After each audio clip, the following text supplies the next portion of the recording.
నేను డాక్టర్ పురు ధవన్ మరియు ఈరోజు ఈ వీడియోలో మేము కొబ్బరి నీరు గురించి మాట్లాడబోతున్నాము. ఎందుకంటే వేసవి కాలం ప్రారంభమైంది. ప్రజలకు కొబ్బరి నీరు చాలా ఇష్టం. కానీ కిడ్నీ ఫెయిల్యూర్ ఉన్న రోగుల శరీరంలో కొబ్బరి నీరు ప్రవేశించినప్పుడు కొన్ని విషయాలు జరుగుతాయి. అవి మీ అందరికీ తెలుసుకోవాలి. కాబట్టి కొబ్బరి నీరుతో ప్రారంభిద్దాం.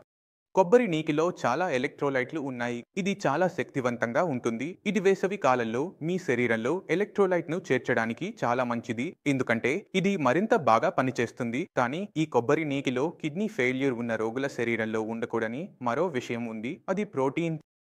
కిడ్నీ ఫెయిల్యూర్ ఉన్న రోగి ఏదైనా కారణం వల్ల కొబ్బరి నీరు తీసుకోవడం ప్రారంభిస్తే లేదా కొబ్బరితో తయారైన ఇతర వస్తువులు ఉదాహరణకు చట్నీ లేదా కొబ్బరి లడ్డు తింటే అతని శరీరంలో పొటాషియం స్థాయి పెరగడం ప్రారంభమవుతుంది. ఇప్పుడు ఈ పొటాషియం మన శరీరంలో తయారవ్వడం లేదు. ఇది ఆహారం మరియు పానీయాల ద్వారా మన శరీరంలోకి వస్తోంది.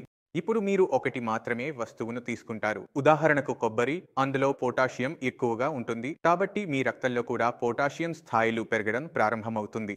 అందువల్ల సాధారణంగా పొటాషియం సాధారణ విలువలలో ఉన్నప్పుడు ఇది మన మాంసపేధాలను కదలిక చేయడానికి స్టెంట్ ఇస్తుంది. కానీ దీని విలువ పెరగడం ప్రారంభించినప్పుడు అదే పొటాషియం మన మాంసపేధాలలో అలసట మరియు ఫాటిగ్ను కలిగిస్తుంది. మీ హార్ట్ ప్రతి సెకనుకు కొట్టే మొత్తం శరీరానికి రక్తం అందించే దానిపై ఈ పొటాషియం చాలా చెడు ప్రభావం చూపిస్తుంది. పొటాషియం పెరిగినప్పుడు మీ మాంసాలు అలసట చెందుతాయి. అందువల్ల మీ హార్ట్ మాంసాలు కూడా అలసట చెందడం ప్రారంభిస్తాయి మరియు అవి నెమ్మదిగా పంపింగ్ చేయడం ప్రారంభించాయి. అంటే మొదట మనం ఏమి చూడగలిగితే బీపీ ఫాలో అవుతోంది. పేషెంట్ చాలా ఆనందంగా ఉంటాడు. నా బీపీ కాస్త తగ్గడం ప్రారంభమైంది. ముందు నేను మందులు తీసుకుంటున్నాను. ఇప్పుడు నా బీపీ తగ్గుతూ ఉంది. కానీ బీపీ అంతగా తగ్గిపోతుంది. హృదయం అంతగా స్లో అవుతుంది. అది కొంత సమయం తర్వాత కొట్టడం ఆపవచ్చు. ఇది కారణంగా మీ బ్లడ్ రిపోర్ట్లో ప్రొటెక్షన్ విలువ 7కి ప్లస్ వస్తే మాకు అత్యవసరంగా డయాలిసిస్ చేయించుకోవాలి. మీ కార్టినిన్ స్థాయి ఉన్నా లేదా లేకపోయినా, కాలు స్వెల్లింగ్ ఉన్నా లేకపోయినా ఆ పొటాషియం శరీరంలో నుండి త్వరగా తీసివేయడానికి మాకు అత్యవసరంగా డయాలిసిస్ చేయించుకోవాలి.